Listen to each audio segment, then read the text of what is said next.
Welcome to this week's Pass the FE Exam video.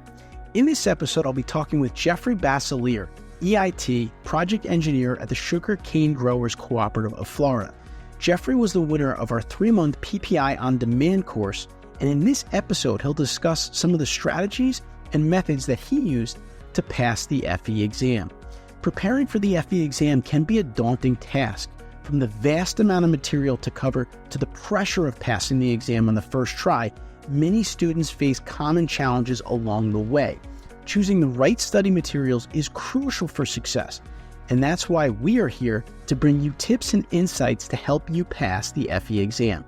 This video is brought to you by PPI, a leader in engineering exam prep for the FE and PE exams since 1975. PPI provides expert prep courses and study resources designed to help you pass the FE exam the first time. PPI's live online courses include hours of lectures, problem-solving demonstrations, exam strategy sessions, office hours, and a passing guarantee. When you take a live online course, PPI guarantees you will pass, or you can take the on-demand course for free.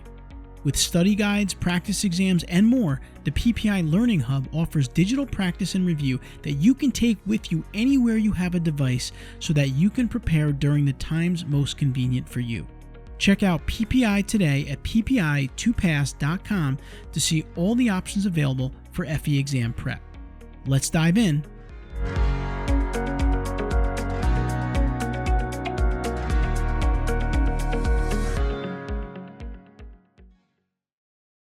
All right, now I'd like to welcome our guest onto the show for today. Jeffrey Basiliere is an EIT. He's a project engineer at the Sugar Cane Growers Cooperative of Florida, and he's also the winner of our 3-month PPI on Demand course. And Jeff, welcome to Pass the FE exam. Excellent. Thank you very much for having me. I appreciate you. Yeah, well, we appreciate you taking some time out of your day. I know you're at a conference and you're sharing a couple of minutes with us, which is great. So, Jeff, maybe you could start off by telling our audience a little bit about you, your background as an engineer, your focus. Tell us about your career so far. Yeah, absolutely. I got out of the Marine Corps after an 8-year career due to some medical issues. I went to Palm Beach State and got my AA, and I was pretty certain that I wanted to be an engineer. I was always kind of good at math, and that was kind of what everyone told me, you're going to be an engineer. So I went to FAU, and I studied mechanical engineering down in FAU. I spent a few years doing some R&D research with vacuum insulated parts, and that's where I got my EIT license, passed the FE exam, which was a huge step professionally for me. Which was great. It really helped me understand the versatility, especially in mechanical engineering, as a whole. And then about a year ago, I moved to a sugarcane co-op, and it's been fantastic. It's like a mechanical engineer's Disneyland. It's just, engineering everywhere. And one of the requirements for my progressive future there is to make sure that I get my PE license. And it just happened to be in line with my personal, professional goals. So that's what I'm working towards now. That's awesome. Well, first of all, I think it's important to say thank you for your service. We appreciate that. Thank you very much. I appreciate that. And let's talk a little bit about this more because, you talk about, for you, it wasn't maybe a traditional career, right? Went to the Marines and figured out you wanted to be an engineer. What was it that helped you identify that you should take the FE exam? Like, how did you learn about it? How did you learn it was really important in one's career? I think setting goals is very important. And I think that helps set your mindset to what you want to do, in the future. And having, and it's silly, having something that says, you're good at what you do, or you're at least this level qualified to do something. Having your PE license is such a powerful thing to have, especially as an engineer. As a mechanical engineer, even more. When you see a mechanical engineer with a PE license, you're like, oh, that person, they probably know just a little bit of what they're talking about. It just holds a lot of weight professionally, I think. That's awesome. So Jeff, you passed the FE exam, which is a significant achievement, no doubt. Can you share some of the strategies and study methods that you use to prepare for the FE exam? Of course, yeah. I think it's important to let everyone know that I actually failed the FE exam my first time.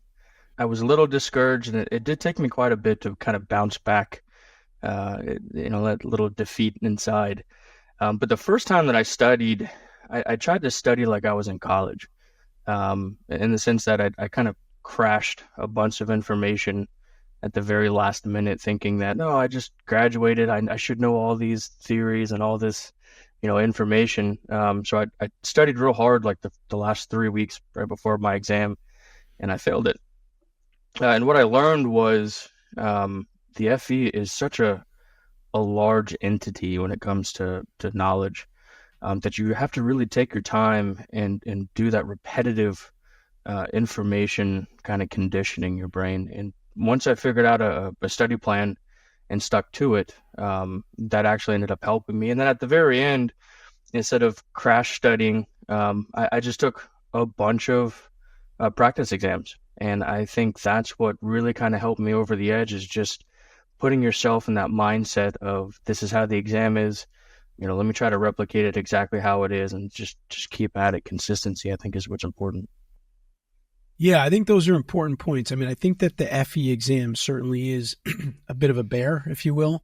There's a lot of topics on it. Like you said earlier, it really shows how, wide an array of topics there are in the industry. And you can get overwhelmed by it, right? And so I like your approach of just making sure that you show up each day, you be consistent in your study preparation and your habits. And if you do that, you might fail still, but then you need to, have that mindset of, I can't let that defeat me, because this is a lifelong career changing certification that I'm going for. That's right. Absolutely. Right. You got to kind of get back on the horse, get back on the studying every day, and then register for the next exam. And I would actually say that if you don't pass, which happens, register for the next one. Because I've seen it where people say, hey, I need a break. I got to take a break for a year. I got to, but then what happens is it's very hard to get back into it. Yes, it is. And I don't want to jump ahead in the conversation here, but I actually recently took the PE exam, and I failed the first time there too, which was a very hard blow. And I may be jumping ahead in the conversation here, but, please. But winning this course actually kind of got me out of that little rut of that. I need to take a break. I'm mentally, exhausted. I took a few months, and this is actually helping me get back into that groove of studying again. So. That's great. And what Jeff is referring to is Jeff was the winner of our 3-month PPI on demand course, where he now has access to this on demand course that can help him in his preparation for the PE exam. And, I'm going to ask Jeff about that in a minute. But one more thing I want to ask you, Jeff, just in general is, you were in the Marine Corps. You said that earlier. I would imagine that experience helped you to become disciplined and build habits, and I know a lot of people in the military that have told me that. And I'm wondering if that experience also helped you in your ability to be able to prepare for something this challenging. Yeah, absolutely. You learn very quickly, especially in the Marine Corps. There's 2 learning habits. It's pain and repetition. And studying can be kind of painful, I think. So that's kind of how I relate it to mental distress, as awkwardly as that sounds. But pain and repetition, that's the 2 ways that, I think human beings learn very effectively. And using that, and then having that self-discipline of just keep going and keep going. Don't stop. If you have a goal, just do whatever you need to do in order to achieve that goal. Yeah, that's great. And the reason I asked Jeff that question is because I think sometimes, especially if you're going to take your FE exam and you're a student and you feel like, I've never taken a test like this before, there may be other things in your life that you've done, like an accomplishments that you've had that's a similar accomplishment. Like maybe you ran a marathon or you did a big race or something, right? And you were able to buckle down on that and get to that goal. It's a similar type of thing.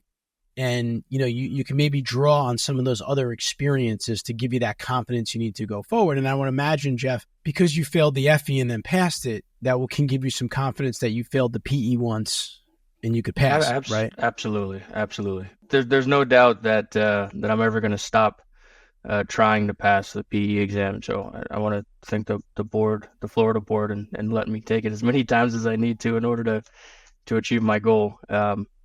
So, but yeah, no, I'll never stop trying to get my PE license. It'll definitely be something that I continue forward. So I'm happy to hear that you winning the PPI on demand course kind of helped you, get motivated again around this exam. How has the course so far been helping you in your preparations for the PE exam? Yep. It's been really nice. I took a different course for the first time with live classes. And this particular course is an on-demand, so it really lets me kind of focus my schedule around the course. One thing that I did like was each of these modules, they have questions that kind of pose before you're able to go to the next section. So it really lets you try to see where you're at in relation to the topics that's being discussed, and then say, okay, you have a pretty good fundamental. Let's move on to the next topic. And sometimes when you're self-studying, you can think that you understand, and you do a couple of times, and it's easy to kind of do a problem and then kind of walk it along with the instructions, but actually trying to do it in a test format, all the way through without looking at reference materials, where it's really easy to say, oh, how did I do that step again? I think that's really cool, is that they let you do that little check and balance before you go on. Yeah, right. So you kind of have a good confidence level that you grasp the materials before you start learning new materials, essentially. Right. Yep, exactly. Which is nice. Yeah, and listen, I mean, PPI is great. They've been a sponsor for us for years, so we're happy to have them, and we're happy that they were able to share a course with one of our viewers here, Jeff, and it sounds like he's been putting it to good use, not just for the learning side of it, but it also gave him a little bit of motivation because he did have that hiccup the first time on the PE exam. So, we're happy to hear that as well. And I think the key thing is that having a review course available to you, anyone, is helpful for structure purposes, right? If you're going to take the FE exam, which most of you are, if you're watching this video, you're a student. You have other things going on, exams, etc. If you're when you get to go to take the PE exam, like Jeff is doing now, he has other responsibilities, right? Family responsibilities, work responsibilities. There's always other things going on in life, regardless of where you're at. So having a review course that you can use for structure purposes, saying, okay, I got to do X number of modules before the exam. I got to plan this out, so on and so forth. That is something that is just so important. I did the same thing in my career. I took a review course, and the most important thing it did for me was it kept me on track. So that being said, Jeff, one question I'd like to ask you, just in terms of your PE exam that's coming up in December, how are you kind of structuring your study schedule or your habits? Like, how are you approaching this? Right. So like you were saying, there's always the external events that happen in your life that you really can't control, work, family, things happen. I like the on-demand course because it lets you kind of adjust the way you study to compare it to the rest of your life. So you could really either dial it up or dial it down. And one thing that I think it's important there is when you're mentally tired, take a break. It's okay to say, I had a rough day today. Let me just catch up on some sleep, or let me just relax or meditate, or whatever you do to kind of get back, mentally into the right place before you start and study again. And having that goal or the date at the end where your test date is, that's important because it helps you keep your drive. But do a self-assessment, 3 weeks, a month before your exam, and see where you're at. And if you're not ready yet, move your exam. It's okay. Don't feel just because you have to slightly shift your schedule to the right or the left, if you're ahead of schedule. Don't be afraid to do that. That's okay too. Yeah, I like that advice, because I think sometimes there's an imaginary deadline that we create for ourselves, right? And it doesn't exist. I mean, if you listen, I obviously I want you to get your license as early as you can in your career, but at the same time, if it's 6 or 12 months later, but it's just a better approach for you with everything else you have going on in life, then it's a better way to go. You just exactly. have to be comfortable with that and kind of wrap your head about it. And that's kind of one last kind of question I wanted to ask you about, Jeff, is, you do have other responsibilities going on right now. For you, you're obviously going for the PE, so you've got work responsibilities, maybe family and such. So how do you kind of manage your time effectively? I mean, it sounds like the on-demand course has been somewhat helpful for that, but how do you manage your time effectively with all these things that you're juggling? It's tough sometimes. I'm very grateful. I have a wonderful family that's very supportive. The people that I work with are also very supportive, and it's easier for me to try to set a structure and a schedule and study, knowing that I have all this support around me. So I think it's very important that you put yourself in a position where you have the support that you need in order to study how your study style is, because everyone's a little different. But yeah, I think having that support system around you is extremely helpful. Yeah, no doubt about that. You want to build a good support structure around you from your company, of course, and your family is really important. And I think really like a big takeaway from the conversation here with Jeff is really kind of this idea of kind of being resilient, right? Absolutely. Jeff didn't pass the FE exam on his first time around, but he did, get back going again, studied again, got a new job, kind of inspired him, got him going, passed the exam. Tried to take the PE exam, didn't pass it on his first time. Again, maybe with the help of the course study one, got a little bit of inspiration, right? Got him back going again. Now he's on target, and he's just said, he's going to take it as many times as he has to get it done, which, tells you that he's going to get it done. And to me, I think that's a lesson not just for the exam process, but for your career and for life, right? Because, you're always going to face challenges in life. We've all learned that in the last 5 years in this world with everything that's gone on, COVID, et cetera, and so on and so forth. So challenges will be there. And maybe this process is one process where you could build up a little resilience for yourself going through this process of 2 long exams. And I think just generally speaking, if you're someone who focuses on resiliency going forward in your career and life, it's going to serve you very well. And Jeff, I'm sure that that's rang true for you. Absolutely. Yeah. You can't really go anywhere without being a little resilient, especially in today's culture. So you have to have that drive to keep going forward despite setbacks. Don't let setbacks set you back. Let it be a spring forward.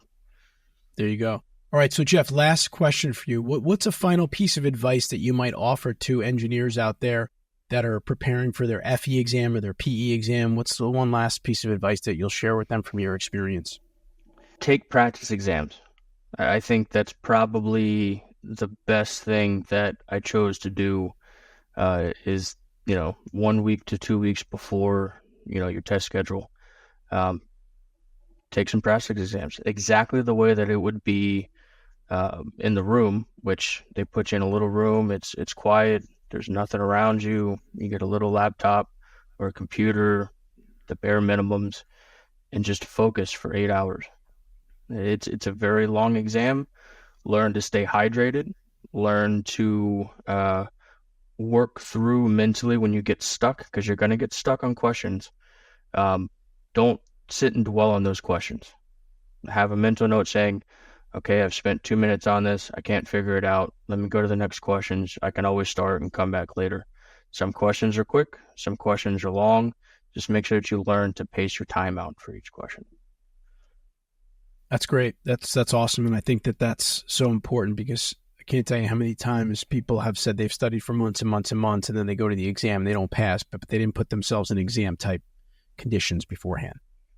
It's the same thing like in sports. You can practice all day long, but when you get into a game and there's different pressures and there's different situations, unless you're kind of game tested, you're not going to be able to get the results you want. So definitely some great advice there. Once again, Jeff Basiliere. Jeff is a EIT, a project engineer at the Sugarcane Growers Cooperative of Florida, and he was the winner of our 3-month PPI on demand course. And Jeff, I want to thank you for taking a few minutes out of your day. I know you're at a conference, but you took some time to share some information that I think is going to be really helpful for our audience. Thanks so much for doing that. No, thank you very much for having me, and I appreciate the opportunity. I hope you enjoyed my conversation with Jeff. He's a great guy.